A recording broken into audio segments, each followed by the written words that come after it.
esteja convosco. Proclamação do Evangelho de nosso Senhor e Salvador Jesus Cristo, segundo João. Glória a vós, Senhor. Naquele tempo disse Jesus a seus discípulos: Não se perturbe o vosso coração. Tendes fé em Deus, tendes fé em mim também. Na casa de meu Pai há muitas moradas. Se assim não fosse, eu vos teria dito: Vou preparar um lugar para vós. E quando eu tiver ido preparar-vos um lugar, voltarei e vos levarei comigo, a fim de que onde eu estiver estejais também vós. E para onde eu vou, vós conheceis o caminho. Tomé disse a Jesus: Senhor, nós não sabemos para onde vais. Como podemos conhecer o caminho? Jesus respondeu: Eu sou o caminho, a verdade e a vida. Ninguém vai ao Pai senão por mim. Se vós me conhecesseis, conheceríeis também o meu Pai. E desde agora o conheceis e o vistes. Disse Filipe: Senhor, mostra-nos o Pai, isso nos basta. Jesus respondeu: Há tanto tempo estou convosco e não me conheces, Filipe? Quem me viu, viu o Pai. Como é que tu dizes: mostra-nos o Pai? Não acreditas que eu estou no Pai e o Pai estás em mim? As palavras que eu vos digo, não as digo por mim mesmo, mas é o Pai que, permanecendo em mim, realiza as suas obras. Acreditai-me, eu estou no Pai e o Pai está em mim. Acreditai ao menos por causa dessas mesmas obras. Em verdade vos digo: quem acredita em mim fará as obras que eu faço, e fará ainda maiores do que essas, pois eu vou para o Pai. Palavra da salvação. Glória a vós, Senhor. Que as palavras do Santo Evangelho perdoem os nossos pecados. Podemos nos assentar, por favor? Nós estamos celebrando hoje o 5º domingo da Páscoa. E nesse domingo da Páscoa o Senhor vem nos afirmar que Ele é o caminho, a verdade e a vida, né? O caminho percorrido por Jesus tem um só nome: amor. Só. Quando Ele diz eu sou o caminho, que caminho é esse? É o caminho do amor. Mas não é filantropia apenas. Não é solidariedade, não é ser apenas solidário com o outro. Não é benevolência, não é apenas você ser bom. Não é apenas você ter gestos de afeto com o outro. Não, é amor como o amor de Jesus. É amor sem medidas, um amor sobre todas as coisas. Esse é o caminho que Jesus nos orienta, não é? E que nos permite fazer, né? Jesus também é a verdade, né? A verdade sempre foi alvo de discussão, né? Tem até um site bem interessante na internet chamado Aletheia, que mostra essas verdades da igreja, que é bem recomendável, porque a palavra aletheia quer dizer em grego verdade. E durante muito tempo, muitas pessoas disseram: os filósofos descobriam, queriam saber o que era a verdade, os catedráticos, estudiosos queriam dizer, e todo mundo queria ter um parecer sobre o que era verdade, não é? Só Jesus é a verdade absoluta, né? Porque a minha verdade pode ser diferente da sua verdade, né? Se eu escrever aqui no chão o número 6, e eu estiver desse lado e você do lado daí, você vai ler 9. E eu vou ler 6. Aí eu vou dizer que a verdade é minha, porque eu estou vendo da minha ótica é 6. Mas você olhando do seu lado, você vai ver que é 9. Então, às vezes, a minha verdade é diferente da sua verdade. Só que nós não vivemos segundo a minha, nem a sua verdade. Nós vivemos segundo uma verdade absoluta, que é Jesus Cristo. A vida que Jesus nos apresenta, quando Jesus nos mostra que a ideia dele para conosco é nos confortar, é confortar a nossa vida. A presença de Jesus na nossa vida é para cuidar de nós. Então Jesus, ele trabalha dia e noite para trazer soluções para os problemas que vão deixando a nossa vida mais difícil. E esses problemas que todos nós temos, que todos nós passamos por dificuldades, problemas, às vezes vão trazendo alguns sentimentos para nós que nos atrapalham. Sentimentos que nós guardamos no nosso coração e que nós não deveríamos guardar, que só prejudicam a nossa vida. Por exemplo, às vezes nós guardamos sentimento de culpa na nossa vida, que não nos ajuda, só nos atrapalha. A culpa não vem de Deus. Às vezes nós trazemos para a nossa vida a insatisfação. A gente nunca está satisfeito. Sempre a gente está insatisfeito com aquilo que nós temos, com aquilo que nós somos, ou com aquilo que nós estamos vivendo. E essa insatisfação também vai atrapalhando a nossa vida. Outro sentimento que a gente traz para nós e guarda conosco que nos atrapalha é o medo. Quantas vezes Jesus disse: não tenhais medo, eu venci o mundo, né? Nossa Senhora, quando apareceu aos pastorinhos de Fátima, disse: não tenhais medo, eu não vos farei mal. Mas nós parecemos que temos um medo de muitas coisas, né? E ainda temos medo de Deus, quando deveríamos ter um amor por Deus verdadeiro, né? E sentirmos esse amor que vem para conosco. O problema talvez é que Jesus diz que Ele é o caminho, a verdade e a vida, mas muitas vezes nós não estamos seguindo esse caminho, não estamos buscando essa verdade, nem estamos usando essa vida que Deus nos dá, essa vida e abundância que Ele quer para nós. Por quê? Porque nós estamos olhando para outros lados, porque muitas coisas são nos oferecidas hoje, né? Assim como nós temos escolha, né, o livre-arbítrio, nós saímos daqui e nós podemos ver placas que nos indicam se a gente quer ir para o Taboão da Serra, se nós queremos ir para Pinheiros, para Santo Amaro ou para Campo Limpo. A nossa vida também é cheia de placas, só que essas placas vão indicando para o sucesso, para uma vida feliz. Algumas placas vão nos dando direção para como ficar rico, algumas placas vão nos dando direção como manter o casamento e etc. Só que muitas vezes essas placas nos indicam a direção, mas não vão dá-la naquela direção. Não vão nos dar naquela direção. Muitas vezes essas placas no meio do caminho, no meio dessa estrada, chegar até lá onde nós queremos chegar, né? No meio da estrada ali, em um atalho, às vezes um farol que nós paramos na nossa vida, nós paramos em algumas coisas que vão acabando, atrapalhando um pouquinho a nossa vida, porque nessa caminhada até chegar onde nós queremos chegar, muitas vezes nós acabamos indo atrás de dinheiro acima de tudo, colocamos o dinheiro acima de Deus, colocamos as paixões acima de Deus, colocamos a fama acima de Deus, queremos ser mais famosos, ou mais importantes, ou mais reconhecidos do que Deus, né? Começamos a criar uma desconfiança, às vezes desconfiamos de Deus, às vezes desconfiamos de nós mesmos, às vezes desconfiamos de todo mundo, e muitas vezes vão nos dando frustrações. Nós vamos ficando frustrados com Deus, frustrados conosco mesmo, frustrados com todas as outras pessoas. É uma frustração atrás de frustração, e aí vai caindo na nossa vida um vazio. Nós vamos ficando vazios, e é um vazio como se fosse um poço sem fundo, que a gente nunca consegue chegar no fundo, né? Está lá na Bíblia: maldito o homem confia em outro homem, bendito o homem confia em Deus. Mas a gente insiste em confiar nas pessoas, apesar de estar muito alertado na Sagrada Escritura isso. E aí chega uma hora que nós somos tentados, como até Jesus foi tentado. Por que será que nós devemos acreditar só em Jesus? Porque só Ele é o caminho, só Ele é a verdade, só Ele é a vida. E aí nós somos levados por algumas correntes do mundo a dizer assim: por que eu não posso apostar só um pouquinho então? Além de apostar em Jesus, eu aposto um pouquinho também no Buda, aposto um pouquinho também em Maomé, faço do meu Deus o Dalai Lama, né? Vivo um pouquinho do esoterismo, eu acendo uma vela para Deus, mas também lá algumas correntes esotéricas eu vou acender.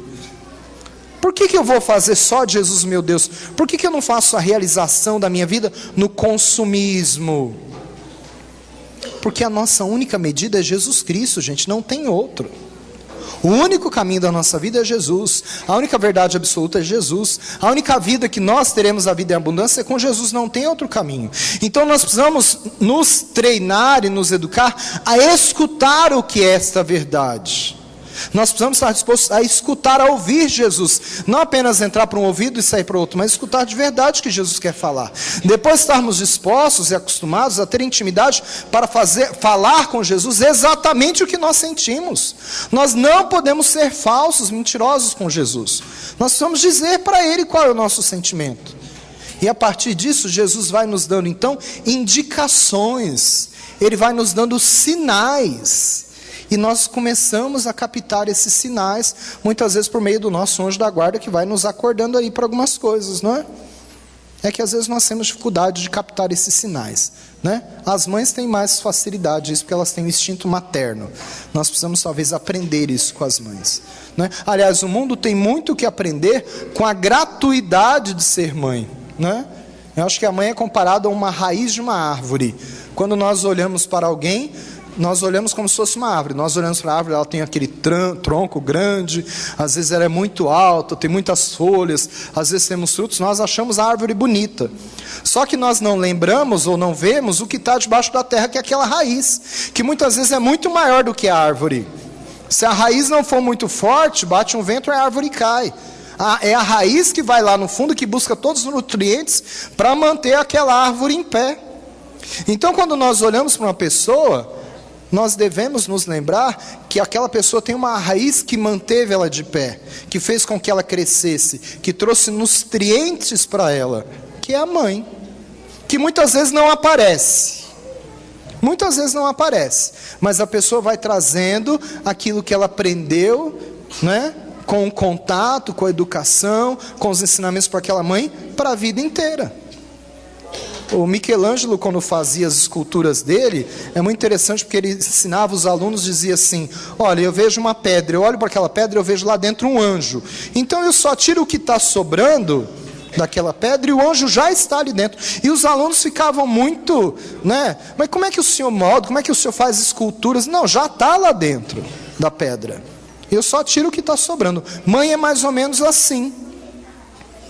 Quando a mãe educa o seu filho com paciência, porque não é fácil educar o filho, nunca foi, hoje em dia está mais difícil. Quando ela educa com paciência, tem que ter muita paciência para educar um filho nos dias de hoje.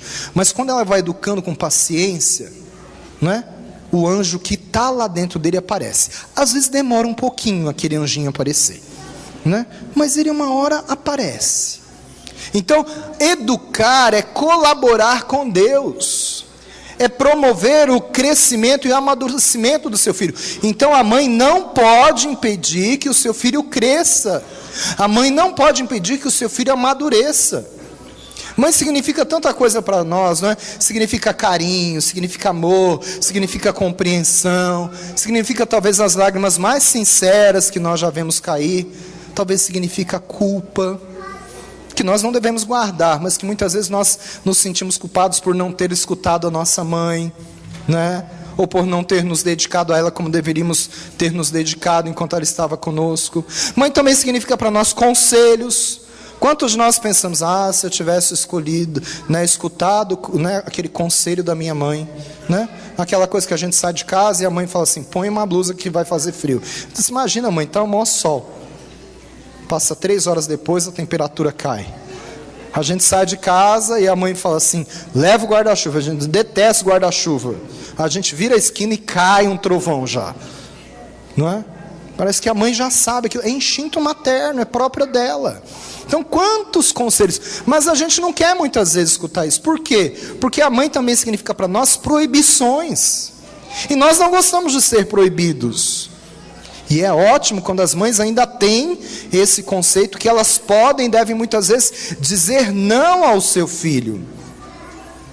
Mesmo que aquilo nos incomode, nós sabemos que é aquela que muitas vezes nos proíbe, que move mundos e fundos por nós, que às vezes briga por nós e às vezes briga com a gente também quando precisa, que às vezes chora por a gente e chora muitas vezes porque nós fazemos ela sofrer, que às vezes até diz umas besteiras nesse momento de briga com a gente, ou às vezes até faz besteiras e acaba nos estragando. A Bíblia dá um destaque tão grande para as mães, que a palavra mãe está 289 vezes na Bíblia.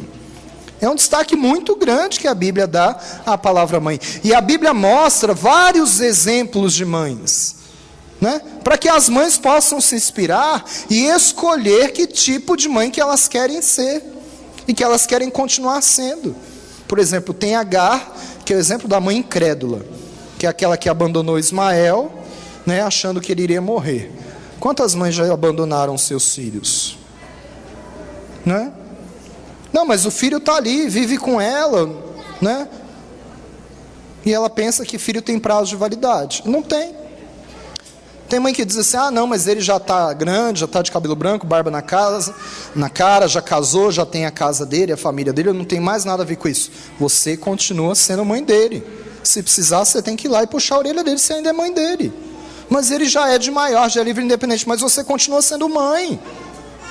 A obrigação de orar por ele continua com você. Tem outra mãe da Bíblia, Rebeca, né?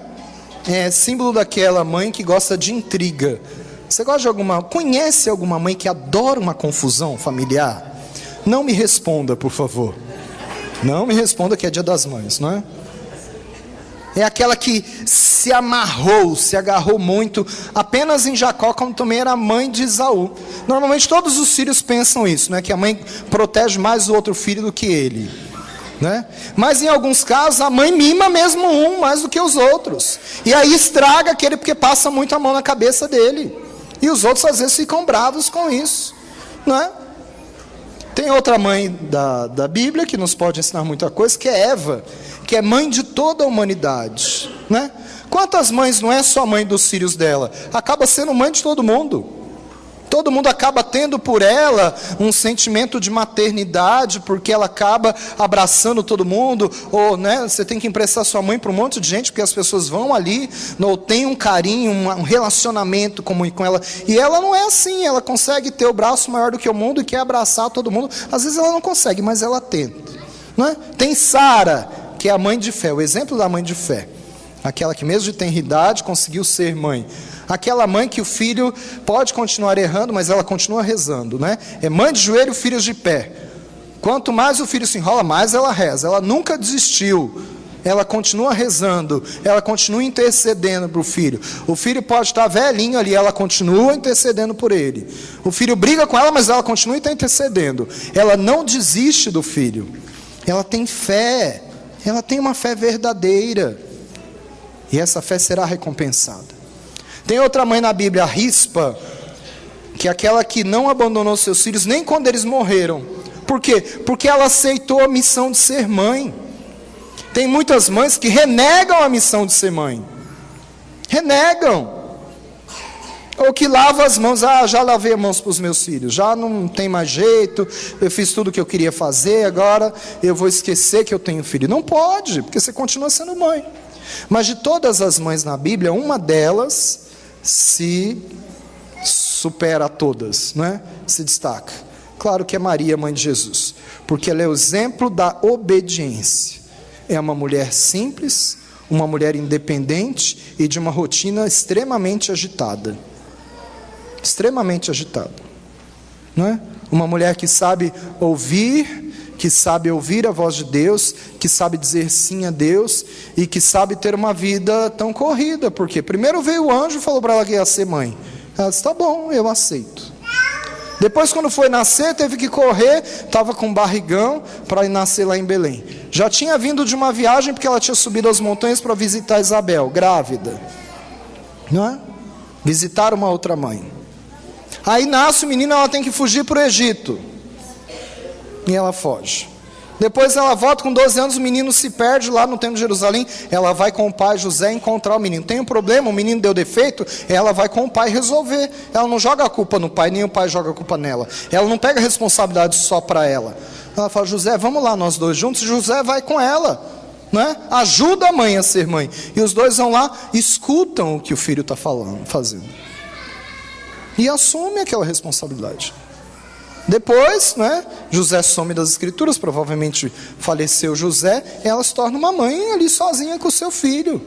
Mas é muito interessante que ela não fica deprimida em casa, mas ela vai numa festa de casamento com o filho. Ela acompanha o seu filho, né, nos momentos, todos os momentos, até nos momentos alegres. Né, ela tem a liberdade de ir com o filho numa festa. Né? Quantas vezes você já foi numa festa com a sua mãe? Né? E ali naquela festa ela consegue perceber a necessidade de uma outra família. Uma família que estava faltando vinho. E ela vai e faz um pedido para o filho. Filho, olha, eles não têm mais vinho. E todo bom filho, né, diz sim ao pedido da sua mãe. A prova disso é que Jesus disse, tá bom, não está na minha hora ainda, mas já que a senhora pediu, como é que eu vou dizer não para a senhora? Né? Nós deveríamos ser assim também. Nós nunca deveríamos dizer não aos pedidos da mãe de Deus. Em Fátima, Nossa Senhora pediu que nós rezássemos o terço, que nós fugíssemos do pecado, e nós estamos fazendo isso? Sim ou não? Aí nós devemos responder para nós mesmos. É muito interessante como vai crescendo esse amor de mãe, de Maria, a ponto de estar com o filho na morte, mas também contemplá-lo na ressurreição e na vinda do Espírito Santo em Pentecostes. Então, ela é um exemplo para todas as mães. E hoje nós queremos pedir a ela que veio e que trouxe para nós um grande presente da sua presença, e que trouxe para os canonizados ontem São Francisco Marto e Santa Jacinta, né, um testemunho de intercessão de crianças para o mundo. Ela que pediu, né, e ensinou e pediu que as crianças rezassem o terço. Quantas das nossas crianças nós ajudamos a rezar o terço? Nós ensinamos. Criança aprende por imitação, né? A criança aprende a falar porque ela vê você falando. A criança aprende a andar porque ela vê você andando. Tanto que a coisa mais difícil de uma criança aprender é engatinhar, porque ela não vê ninguém engatinhando na casa dela, né? Então é mais difícil para ela engatinhar. Você quer que o seu filho comece a engatinhar? Começa a engatinhar dentro de casa, ele vai ver e vai aprender, né? Então nós ensinamos os nossos filhos a fazer tudo, até dançar. Até dançar. Mexer no computador, os nossos filhos, criancinha, mexe melhor do que a gente. Parece que eles já nascem com um chip interno. Mas quantos de nós já ensinamos os nossos filhos desde pequenininho a rezar o terço? E a gente ensina isso com imitação, é rezando junto com ele. Rezando junto com ele. Quantas vezes você já rezou com os seus filhos o terço na sua casa? É um dia de você se perguntar hoje. Né? É um dia de você se perguntar hoje. Maria disse aos pastorzinhos, a Jacinta e a Francisco, que eles iriam logo para o céu, mas que Lúcia iria ficar na terra para divulgar, né, a devoção, as mensagens, e que o seu imaculado coração iria triunfar. E é muito interessante porque quando ela fala isso, nós pensamos a responsabilidade, né, da irmã Lúcia em fazer isso, e aí nós pensamos que a forma de divulgar das pessoas normalmente é sair na internet, no programas de televisão, é dar grandes palestras para a grande multidão, mas é muito interessante como a irmã Lúcia escolheu levar a missão que Nossa Senhora deu a ela. Ela foi para um convento de clausura. E aí muitas pessoas se perguntavam, mas como? Se a missão dela é divulgar, né, Nossa Senhora apareceu em Fátima, por que ela se tranca num convento de clausura que não era vista por ninguém, só para os freiras que moravam lá? Porque ela entendeu e explicou para o mundo que a melhor forma de divulgar a presença de Jesus e Maria chama-se oração. Então, o melhor presente que você pode dar para o seu filho é a oração. A maior ajuda, mãe, que você pode dar para o seu filho é a oração. Aprenda isso. Coloque isso em prática. E com certeza você será mais feliz. E aquela oração que você faz diariamente para o seu filho, com certeza fará ele mais feliz. Amém? Somente as mães fiquem em pé, por favor. Abra suas mãos, se isso for te ajudar a rezar, recline sua cabeça, feche seus olhos. Senhor Jesus, nós hoje queremos fazer uma prece especial por todas as mães que estão aqui. Queremos te pedir, Senhor, por o zelo, pelo carinho, pela determinação, por essas mães que de uma forma ou de outra estão aqui hoje, não apenas agradecidas por serem mães, mas estão rezando pelos seus filhos. Hoje, Senhor, nós te agradecemos, porque um dia elas aceitaram esse ministério de ser mãe. Elas poderiam ter dito não, elas poderiam ter renegado esse ministério, mas elas mesmas, com a sua fraqueza, com a sua pequenez, disseram sim, nós queremos exercer esse ministério da maternidade. Hoje, Senhor, nós queremos encaminhá-las à especial proteção de Nossa Senhora de Fátima. Pedir que Nossa Senhora de Fátima zele, cuide, interceda por cada uma delas. Senhor, nós sabemos muitas vezes das dificuldades, das frustrações, das decepções dessas mães. Nós sabemos, Maria, e a Senhora também conhece o coração de cada mãe que está aqui, que muitas vezes sofreu, né? E continua muitas vezes sofrendo, porque não encontra resposta em todos os ensinamentos que deu aos seus filhos. Hoje nós te pedimos que o teu imaculado coração possa confortar o coração dessas mães e lembrar a elas que a semente está lançada.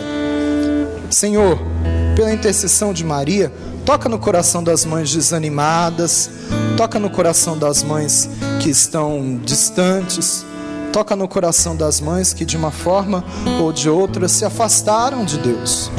Toca no coração das mães que de uma maneira ou de outra maneira estão meio perdidas na fé.